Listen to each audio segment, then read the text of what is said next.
Good evening, everyone. Welcome to Diksha e-learning. A warm welcome to all of you present today's webinar conducted by Diksha e-learning in association with Ayurveda College Coimbatore. We honored to have Dr. Vaishali Vasavada ma'am with us for our today's session. Before handing over the session, I would like to take the privilege of introducing Madam. Dr. Vaishali completed her UG and PG from Sri Kalabhairaveshwara Ayurveda College, Bangalore, Karnataka. Also doing her PhD from Parul Institute of Ayurveda, Gujarat.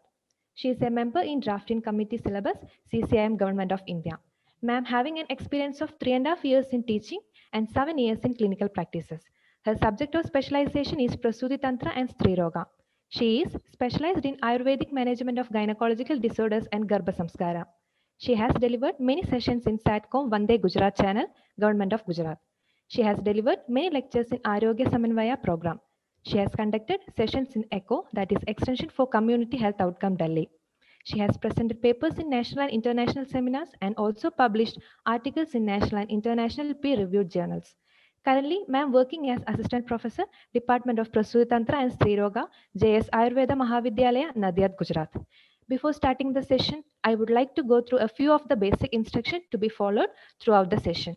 For uninterrupted class session, use laptop with high-speed internet connection. Please make sure your microphone is on mute to have a disturbance-free session.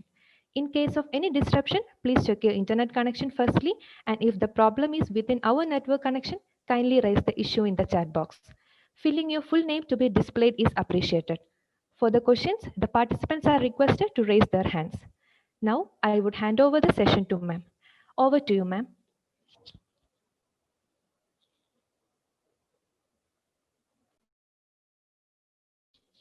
Hello, ma'am.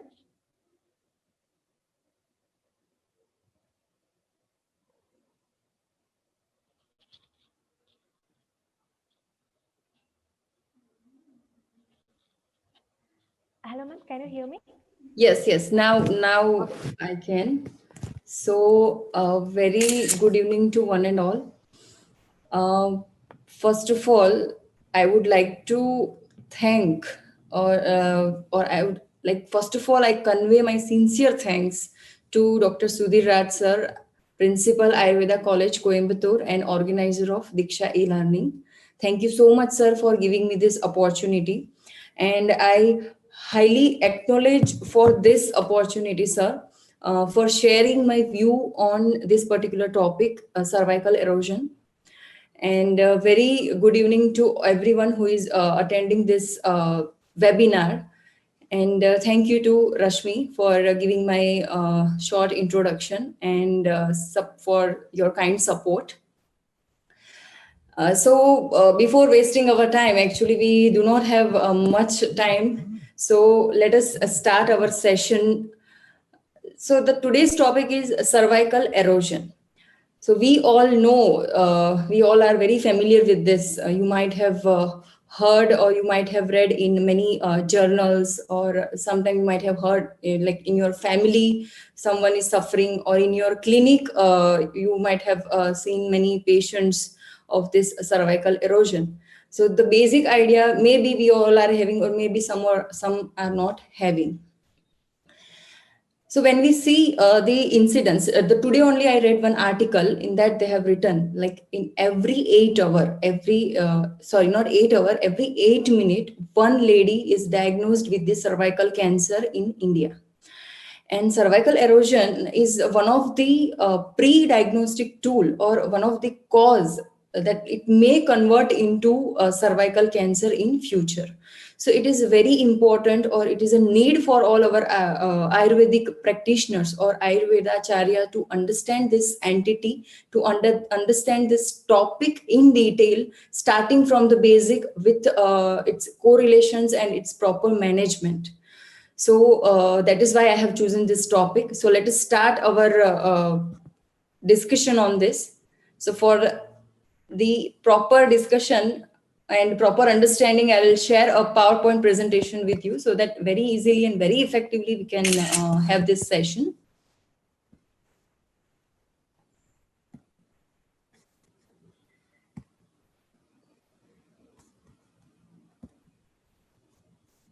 Yes.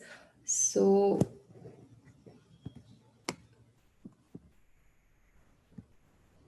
Yeah. PPT is visible to you all? Rashmi ma'am, PPT. Yeah, ma'am, it's visible, ma'am. Okay, thank you so much, ma'am. So, cervical erosion and its Ayurvedic management. So, let us understand what is cervix.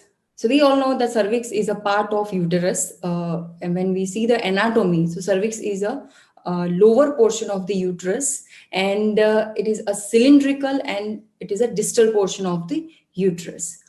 So the size is 2.5 centimeter. Roughly, they have written in the theory, but in practice, you may see up to 4 centimeter also. And it composed of two regions: supravaginal, that is endocervix, or a portio supravaginalis part, and a vaginal part, that is portio vaginalis or ectocervix. So endocervix means the part which is inside the uterus, and ectocervix means which is outside the uterus, or which is the portio vaginalis means which is the portion of vagina. And both part are divided into two, that is 1.5 centimeter and 1.5 centimeter each. And when we look at the width of the cervical canal, that is 7 to 8 in case of reproductive aged woman, and it have a transitional zone or a transformation zone. So transitional zone or a transformation zone is a conjoined part of a joining part of the portio vaginalis and portio supravaginalis, that is endocervix and ectocervix. In diagram, you can see the first this diagram. Yes, you can follow this laser point.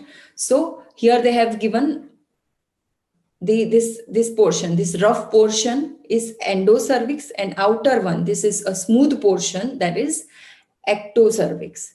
And the junction of this dark line you can see over here, this is a irregular dark line, this is squamocolumnar junction. And here very clearly you can see in cut section, that is endocervix over here, and outer one here it is ectocervix. Ectocervix is a quite pinkish, and endocervix is reddish in color, and between these two there is a squamocolumnar junction. So this particular junction is very important. Any pathology in the cervix, it starts from or it occurs into the squamocolumnar junction, and based on that, or based on age of the patient or lady, or based on the day of menstrual cycle, the position of this particular squamocolumnar junction changes. It may come to the outside, or it may go inside. So main function of the cervix is it facilitates the passage of sperm into the uterine cavity. That is a main function, we can say. There are other functions also. For example, in normal delivery, the cervix dilates and it allows fetus to for the passage inside the true canal. But the main important function, we can say, that is a passage of sperm, because if any pathology occurs into the cervix, it may affect over the passage of sperm, or it may affect the quality of sperm, and it may not allow the conception. And as of cervical pathology, even infertility may occur. So a very closely you can see here that the cell pattern and cell type. So squamous cell, so these are the stratified squamous cells arranged in an order, and in endocervix there is the columnar cells, that is a column like cell which are arranged in a order.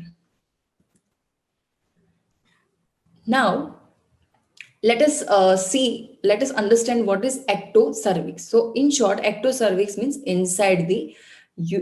outside the uterus. So it is a portion of cervix that projects into the vagina, and it is lined by squamous non-keratinized epithelium. This you need to remember, which is the lining of the ectocervix, that is squamous cells which is non-keratinized. And when you do per speculum examination, this way like this much portion you are able to see through the per speculum examination. That means in per speculum examination, only up to the ectocervical portion only we are able to see, not the endocervix one.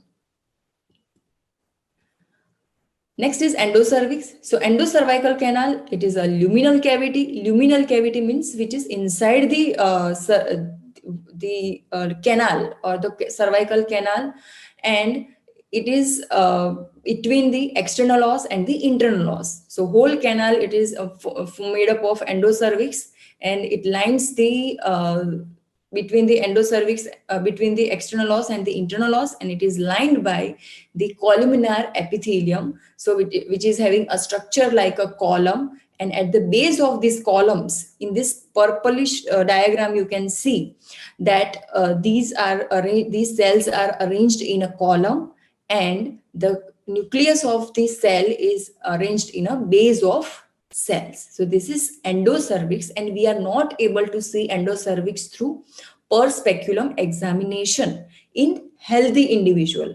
But in case of cervical erosion, you can see this endocervical part through the per speculum examination in this particular manner. You can see the dark red color portion over here, that is endocervix, and further surrounded by the smooth structure or a pinkish portion, that is ectocervix.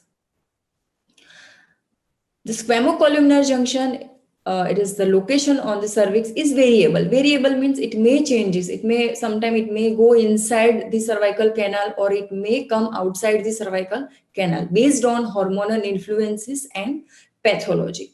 So the same what in PPT I have written that due to remolding process resulting from uterine growth and cervical enlargement and hormonal status. So before puberty, after delivery, and during menopause, like that, in each and every stages, the squamocolumnar junction location will changes, and based on hormonal status, like if you see in menstrual cycle, during follicular phase or luteal phase, it may changes, or based on pathology like cervical erosion or cervical carcinoma.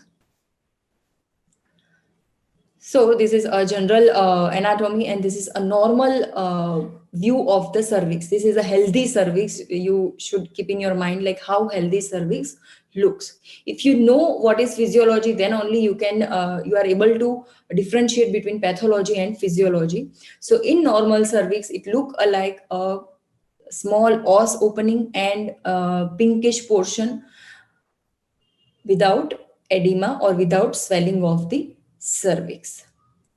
So when you see in this type of appearance, then this lower portion is vagina, then ectocervix, and then this line you can see over here, that is squamocolumnar junction, and endocervix, and then internal os. Yes. Now, how cervical erosion looks. So first diagram you can see, and also a second based on its severity. The mild cervical erosion look like this, and severe, which is almost like an ectropion. Ectropion means the complete columnar junction will displace from its place and come outside into the vaginal portion, and which we are able to see through this per speculum examination.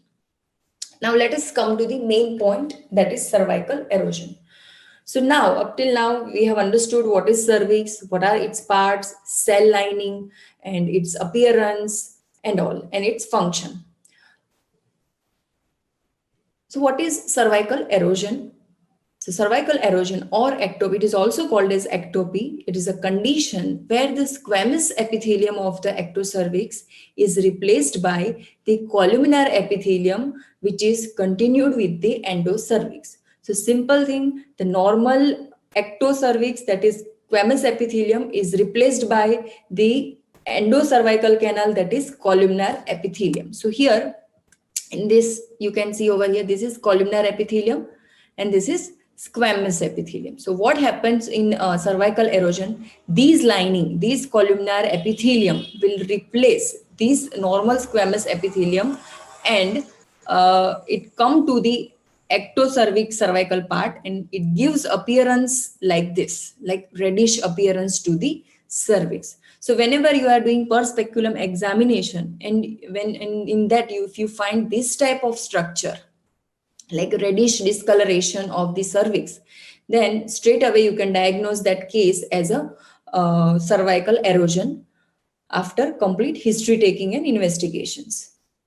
So about 80 to 85% of women suffers from cervical erosion during their lifetime.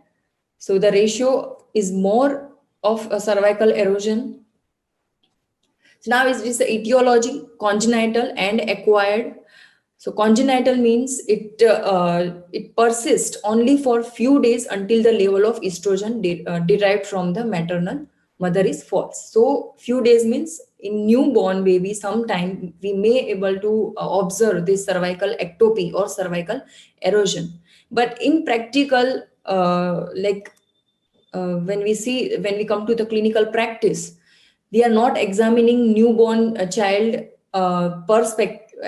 through per speculum until unless it is a very emergency, like when there is an excessive cervical discharge. In such situation only we are examining through per speculum, and that too with very in highly aided setup. So in such cases we may find this type of condition, but it persists only up to the estrogen level of mother is high. When the estrogen level falls, automatically the cervical ectopy will disappear. In acquired one, we have various causes. First one is the hormonal. Whenever there is a estrogen level is raised, or when the estrogen level is high, then the columnar epithelium of the endocervix will replace the squamous epithelium of the ectocervix. So this happens on mainly in case of pill users or in case of pregnancy.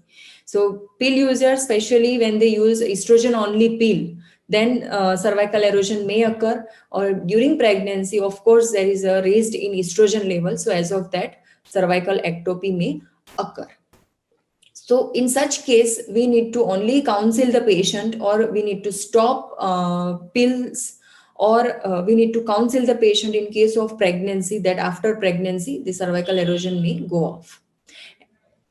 In case of infections like chronic cervicitis, there are various infections of various bacteria like Streptococcus, E. coli, and so on. So moniliasis and all. So as of the infection, local infection, it may irritate or it may lead infectious pathology over cervical canal, and the columnar epithelium may replace the squamous epithelium.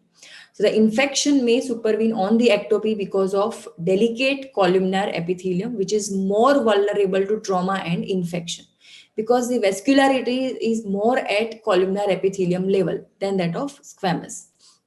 Next one is environmental causes. Environmental causes, here comes all like based on environment. It may affect the immunity of particular patient, or due to environment, like for example, if we take a slum area where proper hygiene has been not maintained properly, and as of that, in poor hygiene, it may lead to infection and ultimately the cervical erosion. And socio-economic factors, in case of in this particular factor, due to malnourishment, uh, low nutrition and low hemoglobin level may lead to or it may prone for more infections. So due to that infection, cervical erosion may occur. Next is pathology. So in the active phase of ectopy, the squamocolumnar junction moves out from the os. This is a simple pathology which we are discussing repeatedly. The columnar epithelium of endocervix maintain its continuity while covering the ectocervix, replacing the squamous epithelium. So what happened? the difference, the continuity of the endocervix is continued even up to the squamous epithelium level or up to the ectocervical level. And the replaced epithelium is usually arranged in a single layer, that is a flat type of layer, or may be so hyperplastic so as to fold inwards to accommodate in increased area.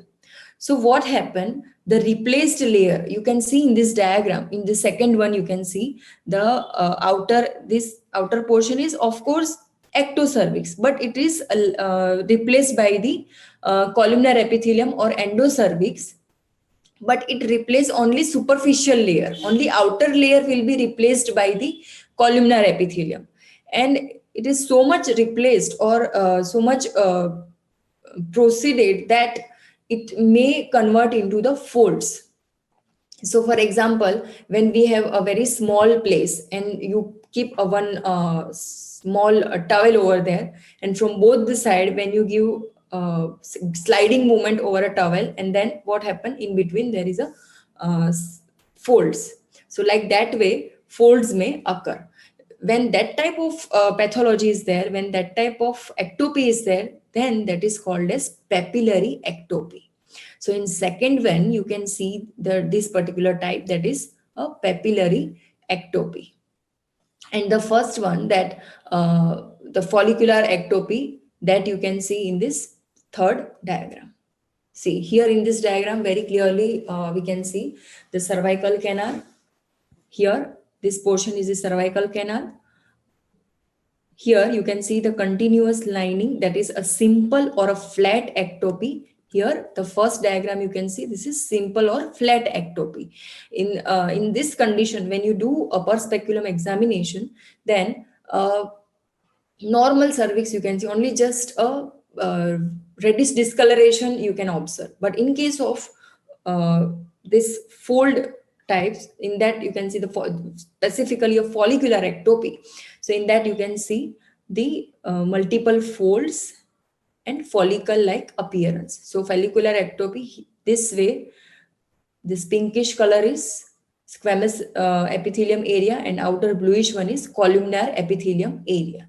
So like this way, follicular ectopy will occur. And in case of papillary ectopy, further folding may occur, like inward and outward movement of, or the placement of the columnar epithelium may occur, and it gives the appearance of this type of appearance, and that is called as papillary ectopy. So basically there are three types of cervical erosion, that is simple or flat cervical erosion, follicular erosion, and the papillary erosion. So underneath the epithelium, there are evidence of round cells infiltration and glandular proliferations. The feature of infection are probably secondary rather than primary.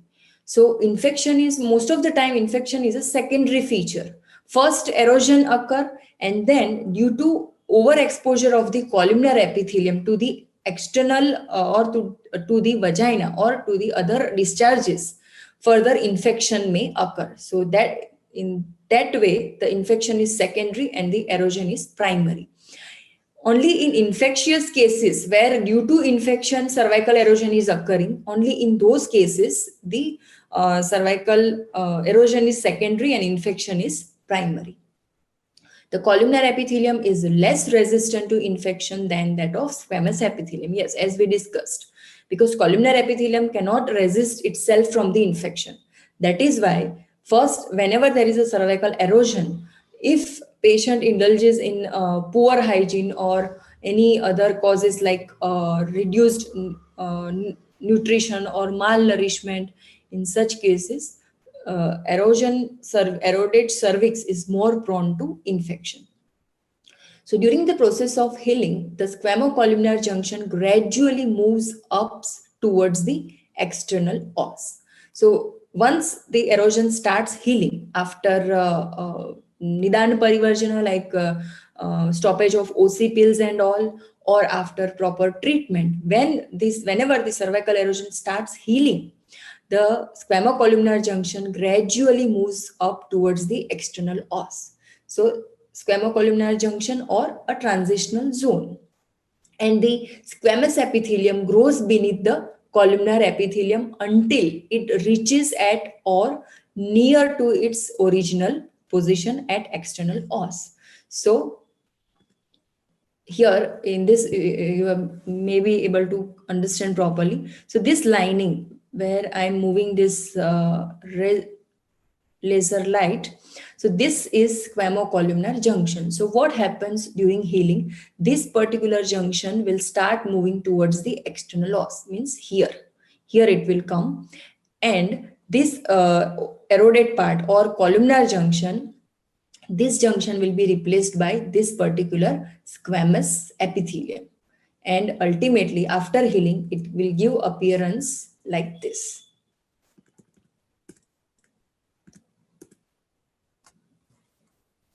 So alternatively, the replacement is probably by the squamous metaplasia of the columnar cells. The squamous epithelium may obstruct the mouth of underlying glands. Sometimes what happens during healing, especially,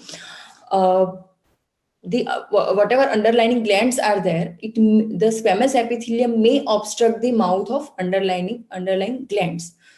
So due to which the secretion of glands may not come out to the cervical canal, and discharge may not occur. Instead of that, the pent-up secretion and retained cyst may occur, which we are considering it as Nabothian follicle or Nabothian cyst. In this diagram, this yellowish spots where I am moving this laser light, see here, 1, 2, 3, 4, there are multiple yellowish spots over here. These are Nabothian cysts, and these are not having any clinical importance, or these are not responsible for any kind of pathology. In very rare case, it may convert into a pathology or a dangerous condition. Otherwise, this is the condition which we can neglect. So now is clinical features. So far we have understood the pathology of cervical erosion. So in simple word, I can say in pathology of cervical erosion, that is the two portion of the cervix, that is endocervix and ectocervix, and they are lined by columnar epithelium and squamous epithelium respectively. And in case of cervical erosion, columnar epithelium will replace this squamous epithelium, and as columnar epithelium is more prone to infection, it is less resistant to infection. That is why infection may occur and excessive discharge may occur. So in symptoms, the first symptom is vaginal discharge.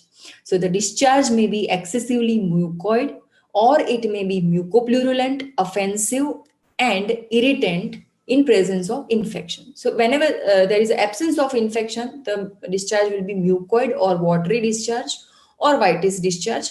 And whenever there is a presence of infection, then it is mucopurulent or offensive or irritant. Irritant means patient will complain of itching and may even a blood stain due to premenstrual congestion.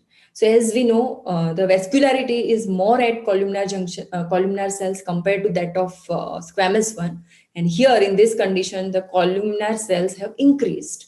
So in premenstrual, due to premenstrual congestion, the bleeding also may occur. So the contact bleeding, especially during pregnancy and pill use, either following coitus or defecation, may be associated. So contact bleeding like due to pill use or after coitus, or like when we are doing a per speculum examination, and if we touch a gauze piece, or if we rub a gauze piece over there, then contact bleeding may occur.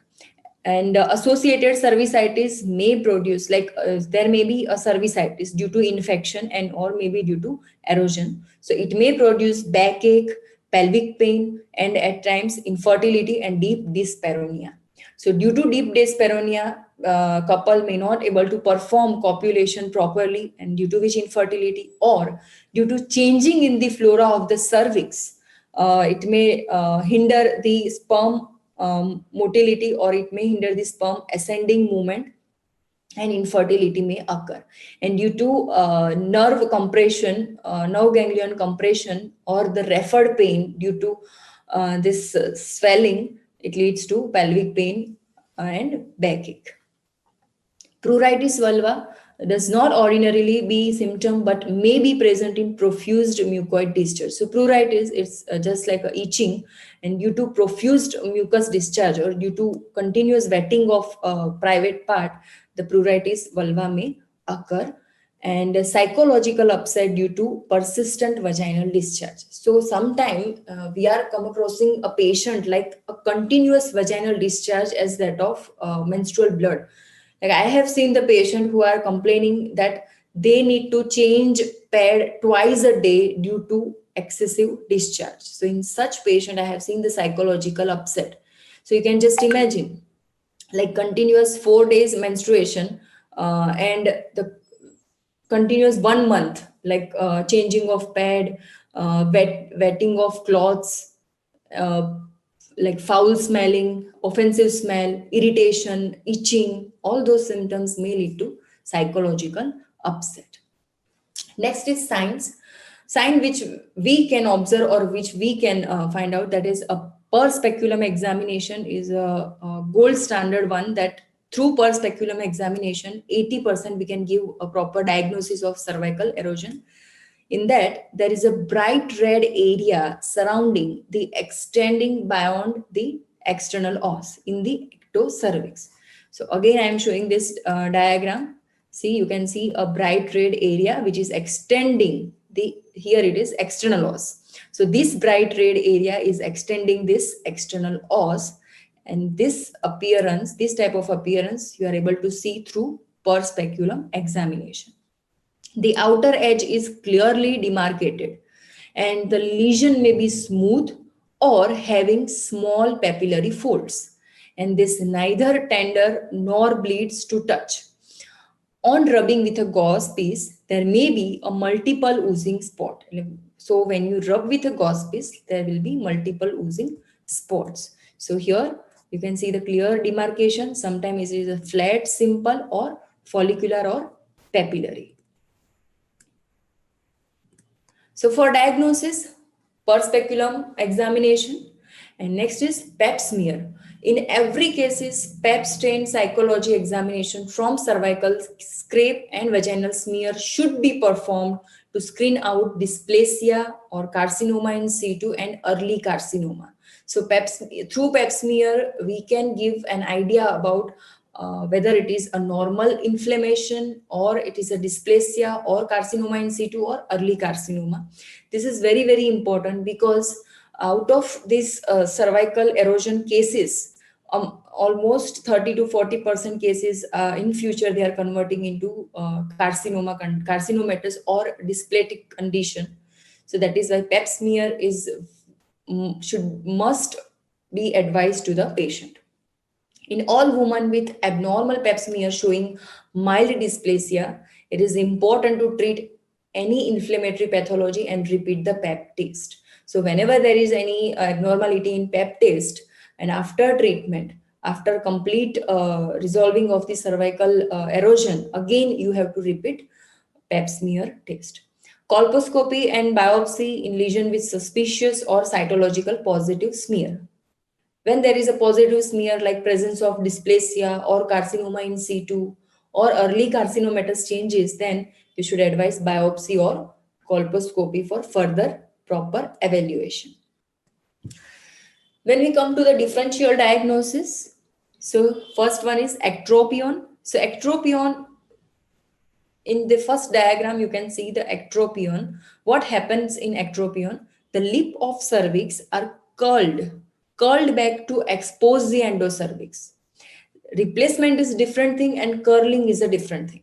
So curling means it turn inward outward, that endocervix itself will expose to the vaginal portion, and whenever you do per speculum examination, you can see like the upper lip is turned upward and lower lip is turned downward, and this may be apparent when the lip of cervix are stretched by bivalve speculum. So whenever you stretch your speculum, like Cuscus speculum, then you can further notice you can stretching of the lip, or you can notice the curling of the upper lip as well as lower lip. Next is early carcinoma. So early carcinoma, the second diagram is the condition which is showing the early carcinomatous changes. So it is indurated, friable, and usually ulcerated, which bleeds to touch. Normally, cervical erosion there will not be bleeding on touch in case of cervical erosion. Only on rubbing you can observe the bleeding. But in case of early carcinomatous changes, simply when you touch it, then also bleeding may occur, and friability is more in that condition. And for that, confirmation is biopsy. Next is primary lesion, that is chancre. The ulcer has a punched out appearance. So in case of primary lesion, that is chancre, in that the ulcer will not surround the canal of cervix. It may at the one corner of the cervical canal, and it is a punched out ulcer, which is not in case of cervical erosion. Tubercular ulcer. So there is a indurated ulcer with cessation at the base, and biopsy confirms the diagnosis. So in case of tubercular ulcer, it give a look, this type of look. And when we advise biopsy, then after biopsy, we can confirm the diagnosis. So after ruling out from all these differential diagnosis and after the complete final diagnosis of cervical erosion, so how we can manage through modern science, and later we will discuss how we can manage it through Ayurveda. So what guideline says? All cases should be subjected to cytological examination from the cervical smear to exclude dysplasia or malignancy. So in any symptomatic cases or in any cervical erosion cases, the first advice is cervical pap smear. So this is the first line of investigation, or this is or you may say as a first line of management. And then in case of pregnancy or in case of early purpurium, when you are detecting this case, then the treatment should be withheld for at least 12-week postpartum, because that is absolutely a physiological condition which have occurred due to hormonal imbalance or due to hormonal origin due to pregnancy or purpurium. So automatically after 12 week of purpurium, it may resolve by itself, or even in case of pill user, the pill should be stopped and the barrier method is advised. So in such type of cases, we may not need any type of intervention.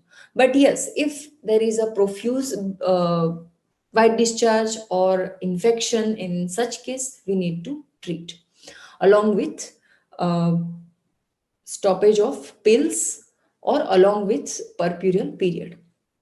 So persistent ectopy with troublesome discharge should be treated surgically by thermal cauterization, cryosurgery, or laser vaporization.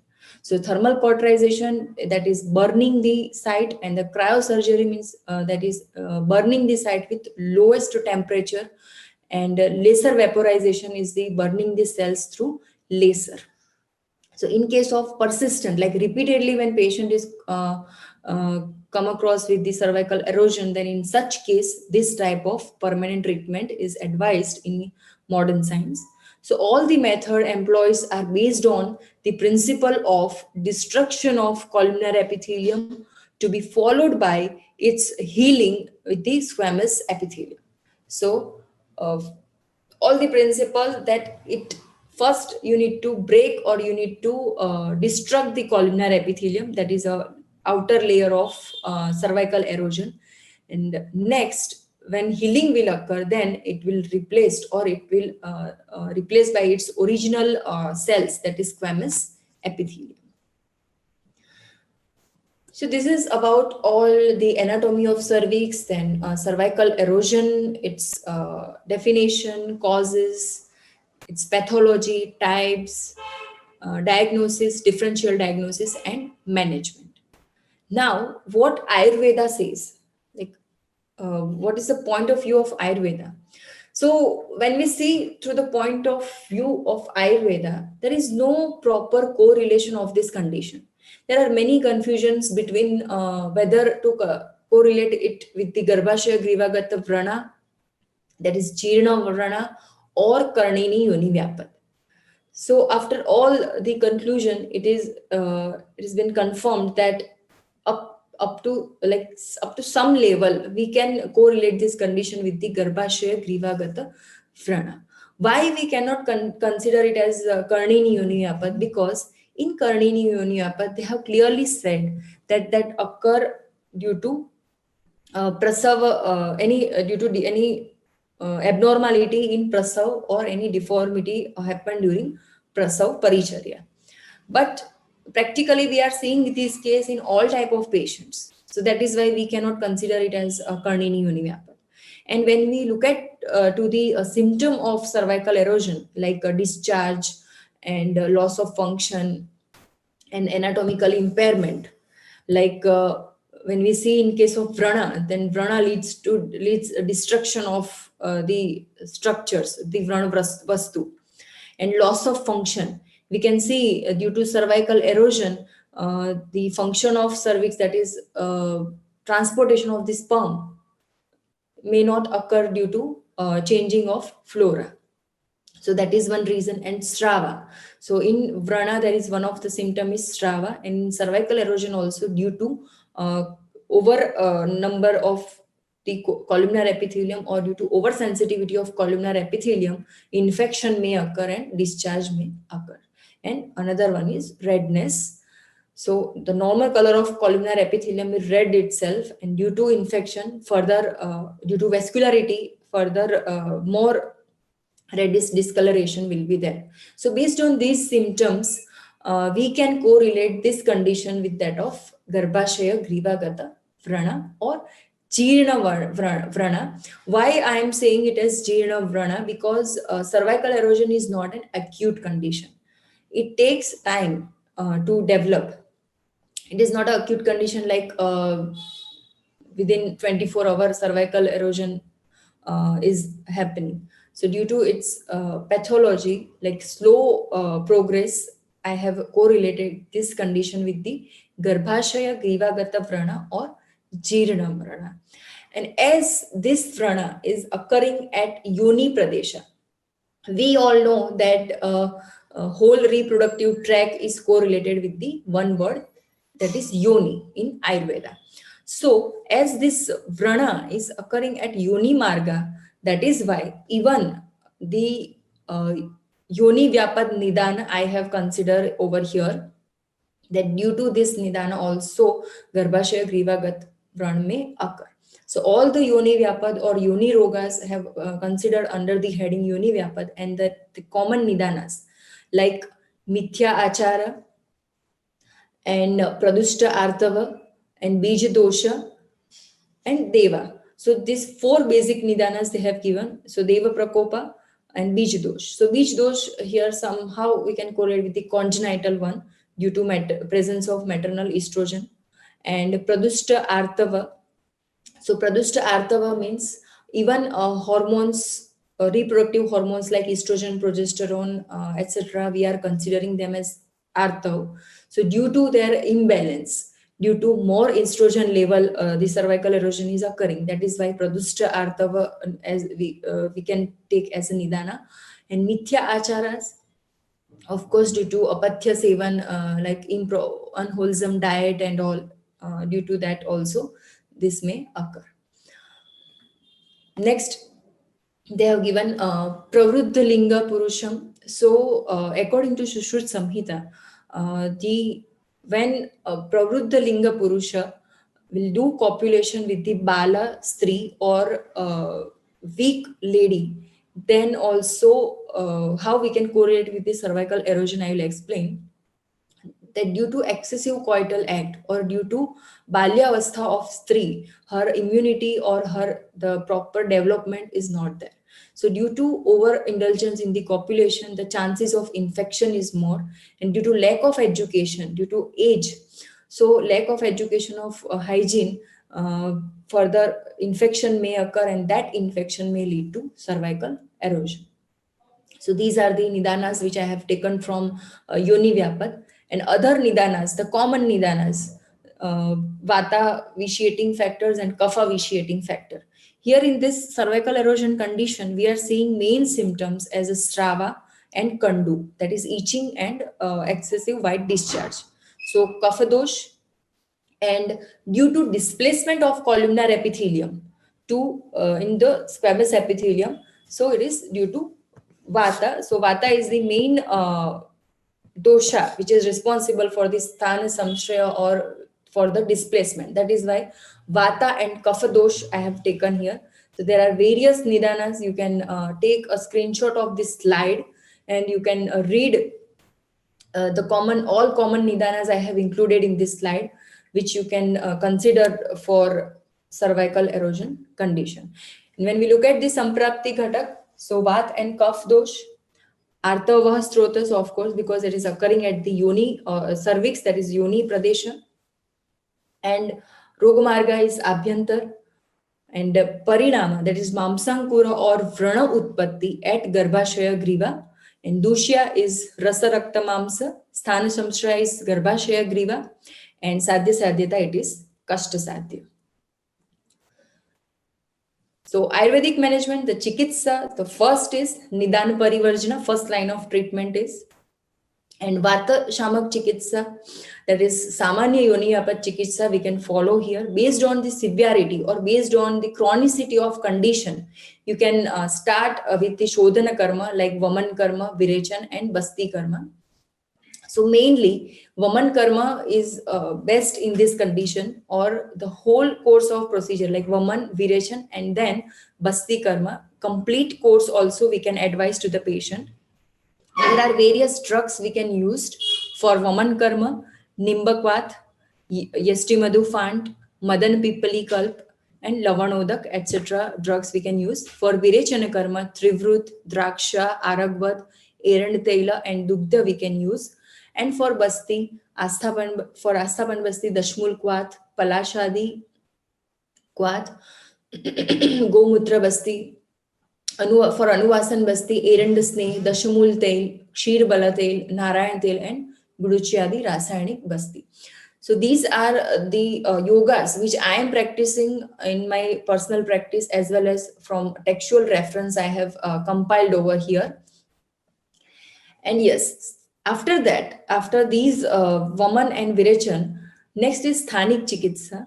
So Sthanik Chikitsa plays a major role in case of cervical erosion. So here, treatment of Garbhashaya Grivagata Vrana is mainly based on the use of drugs which are having predominance of Kashaya Rasa and Vata Kapha Shamak property. Along with that, Ruksha, Lekhana, Shodhana, Ropana, and Shodhar property. So here we need Lekhana or Rukshana Lekhana Karma of columnar epithelium, and then whatever debris is or whatever infection is there, for that we need Shodhana Karma, the local Shodhana I am talking about. And after that, Ropana Karma. Ropana Karma means that is a replacement of original epithelium at its place. And Shodhara, due to these infections and displacement, there is a slight or mild to moderate cervical hypertrophy is there. So for that, Shodhara property drugs is needed. So in that Sthanik Chikitsa, we will see one by one. So first is Varti Dharana. So Varti, you know, that is a small tapering suppository like a structure which we need to introduce inside the vagina at our OPD or in our IPD. And after that, after a certain time of period, like maximum time of period is 2 hours, after that we need to clean that Varti through Prakshalana procedure with normal lukewarm water or any other type of kashayas. So in that, Kushtadi Varti, first one. So that is the Varti prepared with the Kushtha, Pipali, tender leaves of Arka, Saindava Lavana, pasted in the urine of goat and should be applied at the site of origin. And after this, you need to remember especially that after removing the Varti, yoni should be cleaned with lukewarm water. Otherwise, what may happen, the particles of Varti may remain inside, and that particle further may lead to infection and another pathology may develop. Likewise, Pipalyadi Varti, you can take the screenshot of this slide, that Pipalyadi Varti, then Pitta Varti, these type of Varti. These are practical as well as textual reference I have compiled here. Next is Arkadi Varti and Udumbara Varti. And nowadays, these Varti have replaced with the gelatin tablets or a gelatin suppository. So gelatin suppository is very good compared to that of Varti because they dissolve by itself, and through morning discharge it may come outside. In such a condition, we don't need to give prakshalan, or we don't need to clean with the lukewarm water at our setup. Very easy to administer, and patient may use at their home also. So likewise, Udumbar gelatin Varti we have prepared in our practice, and also this Kushtadi Varti also we have prepared, gelatin Varti. So next is Pichu Dharana. So Pichu means oil, which is in here we are using Pichu, especially Vata Kafahara Dravya Taila we are using, means the Taila which is processed with the Vata Kafahara Dravyas. And Pichu Dharana means what? Cotton tampoon soaked in a oil or ghee or any kashaya dravyas and applied to yoni pradesha or applied to the cervical region. So erand tel and combination of karanj and nimba tel. There are so many procedures or yogas I have given here. Again, you can take screenshot of this slide, and you can, based on availability, you can practice, and you can remember this. Kampilakadi Grutapichu, this is having a tremendous result in case of cervical erosion. So all these drugs, when you compile or when you see all these drugs, these are having Shodhana and Ropana property. So simply application of Pichu also is very beneficial in case of simple cervical erosion, that first it will erode, or it will do the Lekhana karma of columnar epithelium, and then further it leads to Ropan karma with the normal squamous epithelium. Next is Yoni Prakshalana for Shodhana purpose.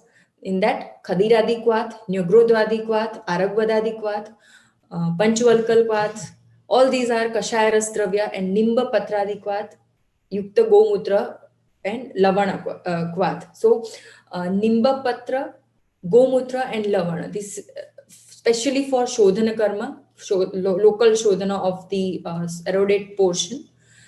And Guduchi, combination of Guduchi, Trifla, and Danti, and Trifla and Takra. Next is Yoni Purana. Yoni Purana means what? In case of Yoni Purana, the filling of Yoni with kalka of certain drugs. So kalka of a combination of Palasha, Dhataki, Jambu, Samanga, and Mocharasa and Sarjarasa. In equal amount we can use for Yoni Purana. And even in this condition also, even in Yoni Purana also, after 15 to 20 minutes, you need to clean all this paste of these drugs. And after that, you need to give prakshalana with the normal lukewarm water or any other type of kwat. We need to be very cautious in case of Yoni Purana and Varti Dharana, because if in this procedure, if due to any negligence or like due to any small particle also, if it remains behind or it left behind, further in future it may lead to major complications. Next, for Lekhana karma, especially for Lekhana karma, here it is Kshara karma, that is Pratisaraniya Kshar. So in that we can use Nuhi Kshar, Apamarga Kshar, Udumbara Kshar, Palasa Kshar, or Tankana also can be used. And Avachurnana with Tuttha, Kasisa, Gairika. So these are Tikshna Ushna Dravya property drugs. And how to do Kshara karma? Patient should be in lithotomy position. We need to apply Cuscus speculum. We need to clean the cervical erosion first. either through the Gospis, or you may give first Yoni Prakshalan and then you can administer this Pratisaraniya Kshar. And after exposing this eroded portion with the help of cotton Gospis, you need to apply this Kshar over the eroded portion and leave it for whenever, if you are using Tikshana Kshar, that is Snuhi Kshar, then 10 matra kala is enough. And when you are using Tankana or Apamarga, that is Mrudu Kshar, then you can apply that for even 5 to 10 minutes also. And followed by which you have to clean with lemon juice or lemon Nimbus Varasa, which neutralizes the property of Kshar, and it does the Lekhana of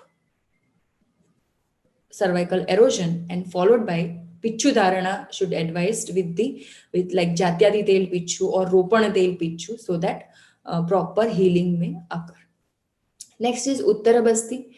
So here Uttara Basti means not uterine Basti. It is just a intra-cervical Basti. Means only in the cervical canal only when you need to introduce oil, or outside the cervical canal, that is into the vagina, but not inside the uterus. So here oil treated with Jeevaniya group of drugs should be given in Karnini Yoniyapat, like for example Bruhat Shatavari Krut. And last one is Dahana Karma, that is Agni Karma, with Suvarna Shalaka or Panchadhatu Shalaka or Ropana Shalaka. You can do the Agni Karma. Now, next is Abhyantara Chikitsa. So, along with Sthanik Chikitsa and Shodhana Karma, Abhyantara Chikitsa also plays a major role for cervical erosion, Lekhan Karma as well as Ropana Karma. So, in that certain yoga I have given here, you can take a screenshot. So, Kanchanar Gugad, Trifla Gugad, combination of Haridra and Rasayan Churna, Dashamul Kwat for to reduce the cervical swelling or cervical hypertrophy. Yogaraj Gugar, Shatavari Grut. In case Shatavari Grut, in case of malnourishment condition, and even Rasayana Churna and Haridra Churna for infection as well as low nourishment condition. For Lekhana Karma, Karpas Mool Churna with Tandulodaka. Tandulodaka is having very good Kafhar property. Panchakoladi Kwat, Lashun Swaras. So all these drugs are having Kafavathar property, which we can advise to the patient. So last portion of today's presentation, that is Pathya. Many a time in practice or in education, this particular portion is lacking behind, that is Pathya and Ahara Kalpanas.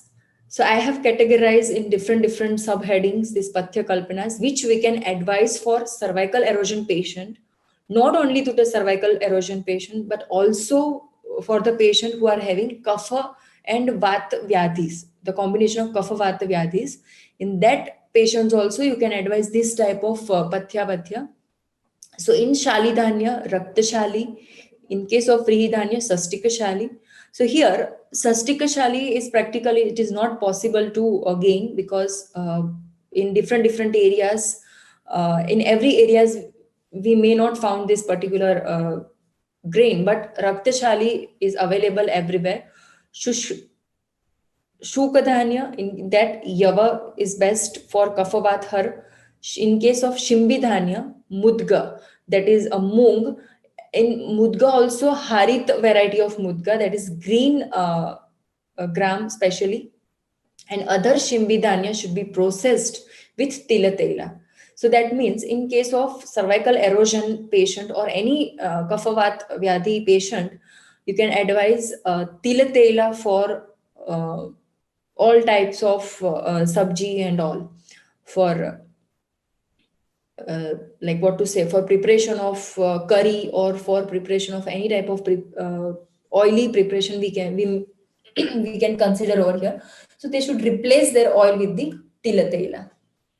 In case of milk dugdha, especially Gava, Go dugdha or Aja dugdha.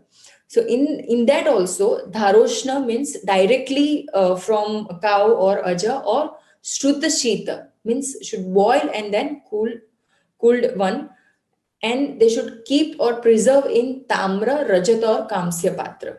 So Rajat Patra may not be available everywhere, but Tamra and Kamsya Patra is easily available, and that you can advise to the patient.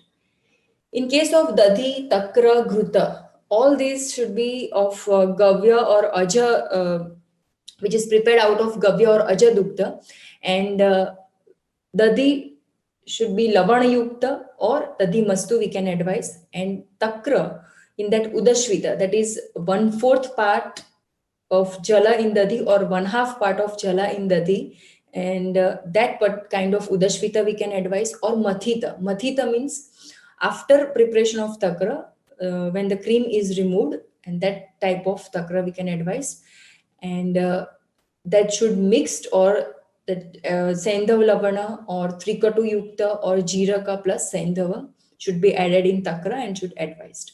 In case of Ghruta, 1 year Purana Ghruta is best one, and it is available easily. It can be made available also, and in Tila, Tila Tela. In case of Madhya Varga, this is just for a theoretical purpose. Practically, we are not advising this type of preparation to the patient. So Vibhitakasura or Gudasava or Arishta, Dhanyamla, Soviraka, Kanji or Abhayarishta we can advise. Abhayarishta is a medicinal formulation we can advise to the patient. Next is Krutanna Varga, in that rice, that is Odana with Mudga Yusha, that is Mudga Odana, and Kulatha Siddha Odana or Kulatha Yush we can advise in case of cervical erosion or any kind of Kapha-Vathar condition. And Jala, water. So even in water, special formulations or preparations are there for Kapha-Vata condition. That is Jala prepared or Jala sadhita by Nagakesara, Champaka, Karpura, Chandana and Ushira, or all combination of all these drugs or any one of these drugs. And next formulation of Jala is the Jala should be boiled till it become Fena Rahita and left 1/4. So this Fena Rahita, it only apply to the Kupa Jala, that is well water. Otherwise, in present era, we can see we have aquaguards and water filter and all. So we don't need to boil it till it become Fena Rahita. But this 1/4 ratio, that is till it come reduced to the 1/4, and then you can advise to the patient. Next is stone heated in a sun heat and then dipped in a water. Shrutashita means boiled water and then cooled one. And Tandulodaka means what? The rice, what we are using for cooking. So when you wash your rice first time, then all dirts and oil will come out of that. And then second time or third time when you wash it, and what water is going to come out, that is white water, that is Tandulodaka, and that is that can be used as a Sahapana or Anupana with Aushadis as of its Kafahara property. That is why in many of Yoni Rogas, they have used Tandulodaka as a Sahapana or Anupana. So these are Pathya for cervical erosion and management of cervical erosion. We discussed, along with it, Ayurvedic management also we have discussed. Ayurvedic correlation also we discussed, and why we have considered Garbhashaya Griva Gata Prana and why not the Karnini Yoni Vyapat. So here our presentation is over. So now if you have any doubt, you can ask me. So now I hand over this session to Dr. Rashmi. Okay, Yes. ma'am. Thank you, ma'am. Thank you for your valuable session. Now the session is open for discussion. The participants can ask their questions either in chat box or through hand raise option.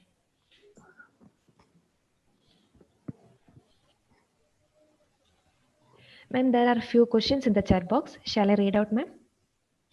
Yes, sure, please.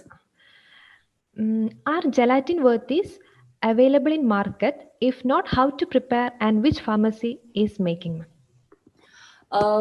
See, gelatin Varti in market, it is not available, first of all. in like in Ayurvedic preparations. I have prepared by myself gelatin varti from through my seniors' advice and all, and now I'm planning to request a Cadila pharmacy to prepare this Varti, because I am finding a very good result in this particular condition.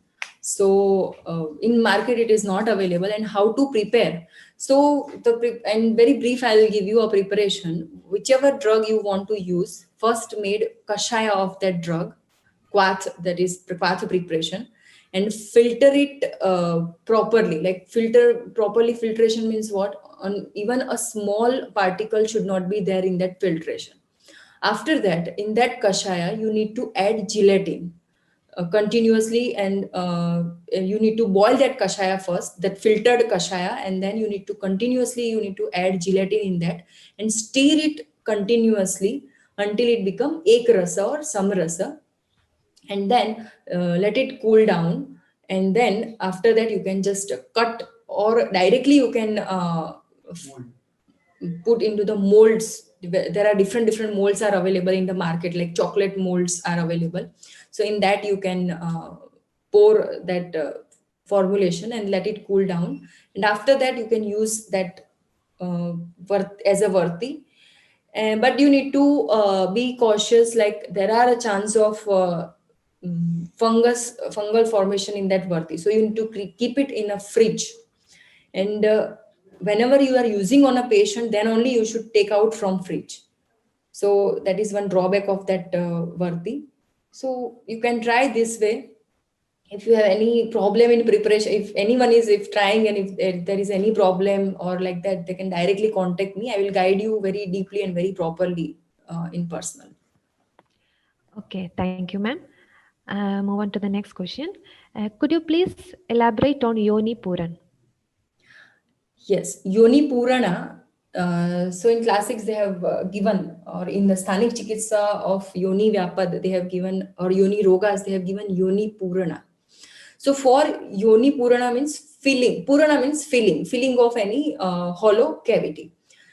So how to do Yoni Purana? Patient should be in lithotomy position. All aseptic precaution we should take, like cleaning with antiseptic solution, the cleaning of vulval region with the antiseptic solution. You should wear clean sterile gloves. And after that, first you need to clean the vagina, either with the lukewarm, normal lukewarm water, or with the help of any type of kashaya, for example trifla kashaya. And you need to, first of all you need to dry, or you need to take out all the secretion from the yoni. And then whichever drug you are using for, you want to use for Yoni Purana, you should prepare a kalka, or you can just take a dry powder of that drug and you can add either oil or water into that to prepare a paste. After that, uh, use a like speculum and anterior vaginal wall retractor, and then slowly you need to insert that particular paste into the vagina.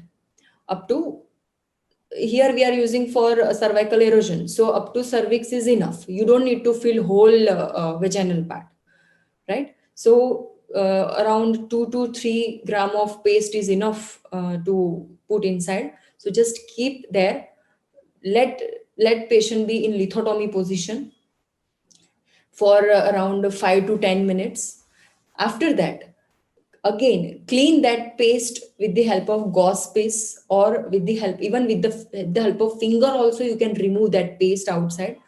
After removing the maximum portion of the paste, just again you have to do yoni prakshalan with the trifla kwath or with the normal water. And based on condition, the time period may changes, the retention period of yoni purana may change. Use of whether to use lukewarm water or whether to use kashaya dravya, it may change, right? And even the days, number of days, like whether to do 3 days, 4 days, 5 days, or even 21 days, it depends on the condition or severity. Okay, ma'am. Ma'am, next question. As you described, Shadavari Grida in malnourished patient, but this Grida is estrogenic too. How much and how long we can use it in our patients? See, whenever they in Nidan, they have given a high estrogen condition. So whenever there is a high estrogen condition, so that occur only in case of pregnancy, in case of maybe postpartum period, or in case of pill users. That type of high estrogenic condition. So when you use it in a normal individual, so Shatavari means, it's not means ki when you give Shatavari it will increase the estrogen level. Uh, Just try it. Just give Shatavari, and then if you in normal individual, if you are doing the serum estrogen level, it will not increase. Shatavari is having beta sitosterol, of which enhances or which regularize the steroidal hormone activity, right? The Shatavari means not ki when you give Shatavari and it start increasing estrogen. We need to understand the function properly first. So it just synthesize the steroidal hormones. So in malnourished patient, whenever you give Shatavari Grut, Shatavari is also having a property which improves the Rasidhatu. So, as of improvement in the Rasi Dhatu, the Uttarottar Dhatu formation will occur properly, and we can combat with the malnourishment. Not only Shatavari, there are many drugs like Yashti Madhu also we can give. So, likewise, we can give, but it is not like when you give Shatavari and it will increase the estrogen and cervical erosion will occur. Such type of data is not available, and I am using Shatavari in my many of patient, but I have never found cervical erosion in the patient who are taking Shatavari Grut. Yes. Okay, ma'am. Thank you. Ma'am, next question. Your view about Pushyanaka Churna in cervical erosion. Pushyanuga Churna in cervical erosion. See, there is a direct indication of Pushyanuga Churna in cervical erosion. They have clearly written in the Falashruti that any type of discharge from the yoni, you should give Pushyanuga Churna. And another thing, when we see the dravyas, I have written in Chikitsa like Kashayaras dravya we should use. In that they have given the Amra Bija and Jambu Bija. All these are having Kashayaras property. So we can give that. And also Pushyanuga Churna is having Stambhana property. So whenever patient is having cervical erosion with excessive discharge, so due to stop that excessive discharge, we have to give some drug which is having Stambhana property. So Pushyanuga Churna. And another thing, it is having Vatakafhar property because its Sahapana is Madhu, that is honey plus Tandulodaka, and both are having Kafhar property. So we can give, and in cervical erosion, leukorrhea is one of the symptom, and that is why we can give Pushyanuga Churna in this condition. Thank you, ma'am. Move on to the next question. How we can differentiate the cervical erosion from cervicitis by clinically? Cervical erosion from cervicitis. See, clinically, patient will, when you take a history, patient will complain white discharge. In both the conditions, cervicitis also and cervical erosion also, in both the condition, there is a white discharge. But for further, when you do further examination, like per speculum examination, in that, when you see reddish discoloration of the cervix, along with inflammation, then it is cervical erosion. And of course, we are doing pap smear also for to rule out further pathology. And in case of cervicitis, there is just an inflammation of the cervix, and whole cervix will be of mild pinkish color or reddish color, and discharge will be there. So in most of the cases, in 80% of the cases, always cervical erosion and cervicitis both present together. In very rare case, only cervicitis is there. And another identification is in cervical erosion.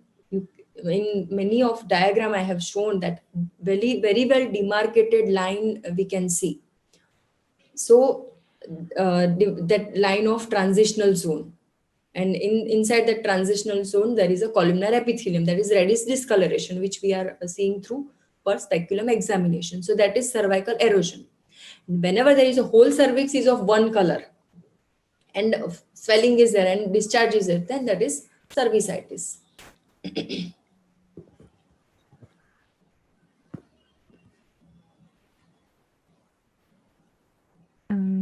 Thank you, ma'am. Move on to the next question. What is the ratio of kashaya and gelatin that to be added? See, in gelatin, there is no ratio as such. Why? Because it is my own Anubhuta yoga. And for example, I want to prepare 100 Varti out of that. So based on that, like I'll just give you direct, like how I did. So I took almost a 500 ml of kashaya of Udumbar Twak, approximately of 500 ml. And in front of that, gelatin is of that almost equal, or I can say like 2/3 of gelatin, and continuously stirring should be there. Whenever I felt that still the consistency is not there, then I kept on adding more gelatin in that. Once I found the proper consistency, I stopped adding gelatin, and I found the reason. There is no perfect ratio as such. Only based on your practice and like further experimentation only you can come to know. Then maybe it is there available in the market, the perfect ratio for gelatin capsule, or that you can follow. But personally, I have followed this method, and I had prepared in the pharmacy with the help of Rasha Shastra department. And for furthermore in detail, if you want the detailing of this particular preparation, you may contact any specialist in Rasha Shastra. They may guide you properly. But if I talk about myself, I have done this way. So you just try once. Whoever have asked this question, you just try once. If you have any difficulties, just contact me. I will guide you. Okay, ma'am. Thank you, ma'am. Next question. How many sittings of cautery should be done in erosion? See, in erosion, one sitting is very enough. Cautery, once you when you are burning whole the part, then you should wait up to the it's ropana karma, like around, depends on condition and depends on patients. So I have seen in 7 days ropana karma, or sometime in 14 days, like that. But one sitting is enough for agni karma. In my practice, I have not done second sitting, or even in my in my guides or seniors, or very senior practitioner, one sitting is enough for agni karma. And how you should do agni karma based on the size of erosion. For example, there is a 2 into 2, that is 2 centimeter of cervical erosion. So in that, at the gap of 5 mm, 5 mm means half centimeter, you need to prick the shalaka or ropana shalaka, whatever you are using, and you should prick only like a slide, that it should go deep only up to 1 mm. So up to 1 mm only you should give agni karma, that is depth of agni karma, and gap between two agni karma is up to 5 mm, or it may up to 1 centimeter also. It depends on the condition, but one setting is enough. Okay, ma'am. Thank you, ma'am. Next question. In OPD level, if we don't have an examination setup and patient having complaints of burning in vulva and vagina, no discharge, itching or foul smell, just burning sensation is the symptom, how we can do the management? If say in any type of vaginal condition, per speculum examination is the first priority, because without that, or we cannot come to a proper diagnosis. So in such condition, in burning, so that is a clearly a pitta origin complaint. So in that pitta hara aushadhis you can give, or When you don't have even a facility of per speculum, then we can't even advise them prakshalana also. So just orally you can give pittahara like Ushira Chandana type of drugs or Shatavari type of drugs. But I must advise not to uh, approach the case with halfly diagnosed, like with half history taking or half investigations or with half examination. Because in such case, what happened, patient may have relief for a few days or few months, but later on it may end up in the big pathology. So better, if you are not having this facility, better to develop this facility, because per speculum, since availability of sim speculum and anterior vaginal wall retractor is very easy, and examination is also very easy. You just need one bed and these two instrument with Savlon or Gospis or like that. But examination must should be there.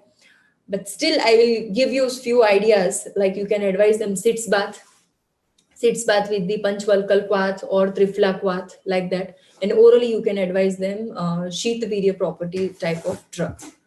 But I must not say this as a confirm treatment, because here the diagnosis is half and proper examination is not there. But this way you can manage this case. So as a local, we can advise them sits bath. That's all. Okay, ma'am. Thank you.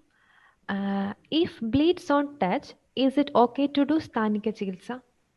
So if bleeds on touch, then next you should advise pap smear, and you should wait for the result of pap smear. If you found any neoplastic changes or any dysplatic changes, then biopsy you have to advise. And of course, meanwhile pap smear result and biopsy, you should of course stop the treatment. Once you get a confirmation that that bleed is of only exclusively of cervical erosion origin, or if the simple bleeding, or like if there is, when you confirm that there is no other underlying pathology, then you can continue the treatment.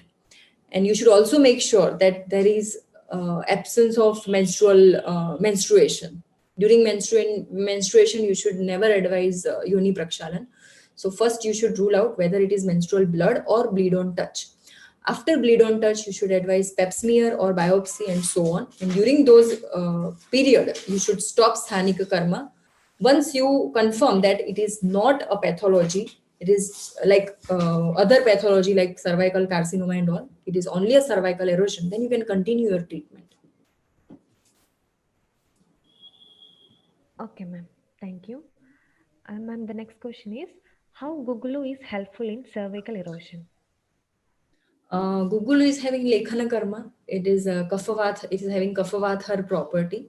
So that way, Gugulu is helpful. And in many of formulation, they have used Gugulu. For example, in Yogaraj Gugulu, in Kanchanar Gugulu.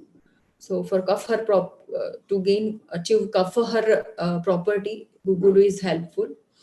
And I have not mentioned in my slides, but somewhere I have seen the practice like Gugulu Dhupana Karma in case of cervical, not in case of cervical erosion, but in case of infection, in case of cervicitis.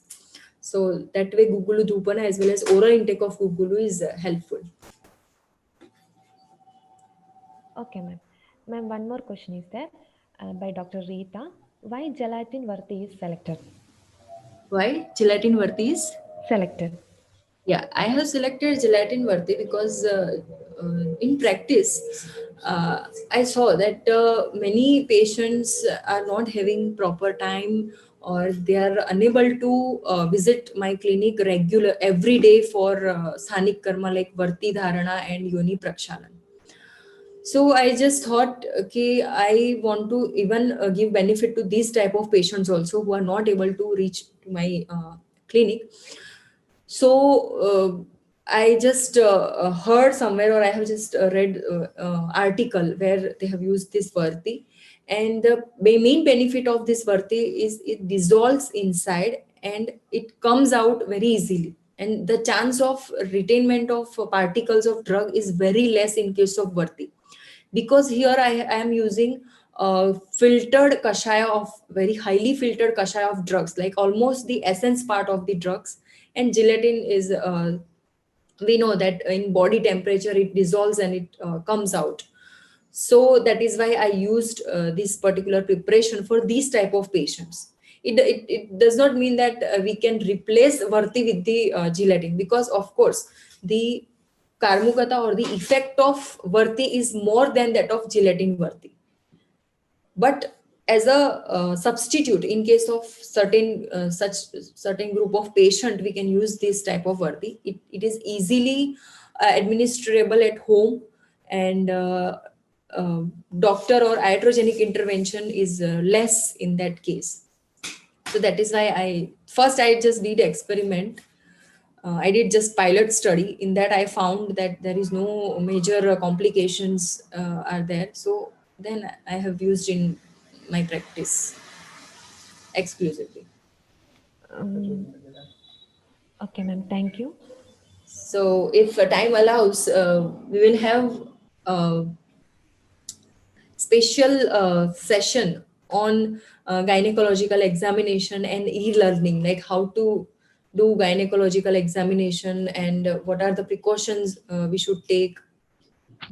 So is there any more questions? Participants with any more questions can ask their questions either in chat box or hand raise option.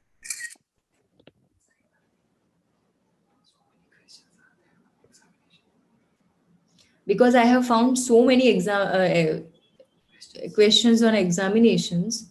So I thought I should take one more session just only for gynecological examination, like in what and all condition, how to do examination, and how we can interpret through that examinations and all.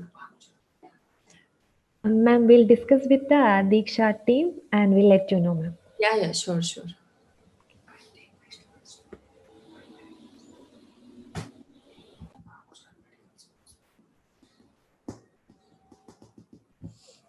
See, because examination part is very, very important, because to my each and every student, I am teaching this examination part in third year itself. Because in gynecology, if you are not at all knowing the per speculum and per vaginal examination, then you are not able to diagnose any condition. Yeah, ma'am. Okay, ma'am. Ma'am, one more question is there by Dr. Rita. Any positive response in patient of hyponeal uterus? Any positive? Positive response in patient of hyponeal uterus. No, I must say no, because in such cases, I till now I have seen one or two cases of this patient. In one case, I got dropout, and in another case, I haven't found any proper response of treatment in that. And of course, I must say this is a Kastasadhya kind of vyadhi. So no. Okay, ma'am. Ma'am, I hope all the doubts from the participants are clear. Shall we conclude the session, ma'am? Yes, sure. Thank you, ma'am, for sharing your valuable time with us. Our next section is on 27th January by Dr. Praveen Kumar, Associate Professor, Department of Panchakarma, BRKR Government Ayurveda College, Hyderabad, on topic Management of Rheumatological Disease in Ayurveda with special reference to Amavada. Learning is not the product of teaching. Learning is the product of the activity of learners. Thank you once again, madam, and all the participants. Wishing you all a great evening ahead. Thank you all. Good night.